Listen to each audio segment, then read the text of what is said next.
नमः शिवाय। ॐ नमो भगवते रुद्राय। ॐ तत्पुरुषाय विद्महे महादेवाय धीमहि तन्नो रुद्र प्रचोदयात्। कच्चराकृतं वा कैदं कर्मजं वा श्रवणयाञ्जं वा मांसं वा पराधं विहितं वा सर्वमेतत् क्षमस्व। जय जय करुणाब्ज श्री महादेव शंभो। ॐ त्र्यंबकं यजामहे सुगन्धिं पुष्टिवर्धनम् उर्वारुकमिव बन्धनात् मृत्योर्मुक्षीयममृतात्। ॐ हुं हं शत्रुस्तम्भनाय हुं हुं ॐ फट्। ॐ चुं चण्डीश्वराय तेजन्याय चुं ॐ फुट्। ॐ श्रीं ह्रीं सं सं ह्रीं श्रीं शङ्करशानाय।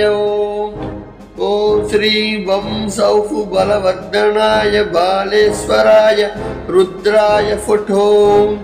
ॐ भावोद्भवसम्भवाय इष्टदर्शनौ समो नमः।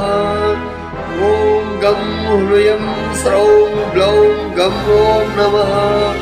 ॐ ह्रीं ह्रीं साफल्यायै सिद्धये ॐ नमः। ॐ रुद्राय रोगनाशाय अगचचरं ॐ नमः।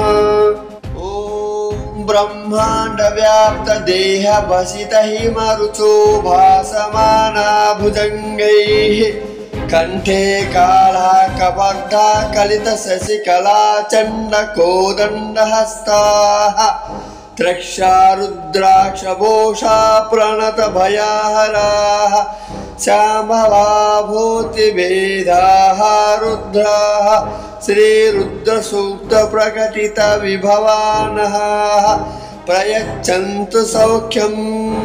शुद्धस्फटिकसंकाशं त्रिनेत्रं पञ्चवक्त्रकं दशभुजगं सर्वाभरणभूषितं नीलग्रीवकं शशाङ्कचिह्नं नागयज्ञोपवीतिनं नागाभरणभूषितं व्याघ्रचर्मोत्तरीयकं कमण्डलवक्षसूत्रधरमभयवरदकरगं शूलहस्तं ज्वलन्तं कपिलजटिनगं शिखामुद्योतधारिणम् वृषस्कन्धसमारूढामुमादेहार्तधारिणम् दिग्देवता समायुक्तं सुरासुरनमं श्रुतं नित्यं च शाश्वतं शुद्धं ध्रुवमक्षरमव्ययं सर्वव्यापिनमीशानं रुद्रं वै विश्वरूपिणं ध्यायेत्।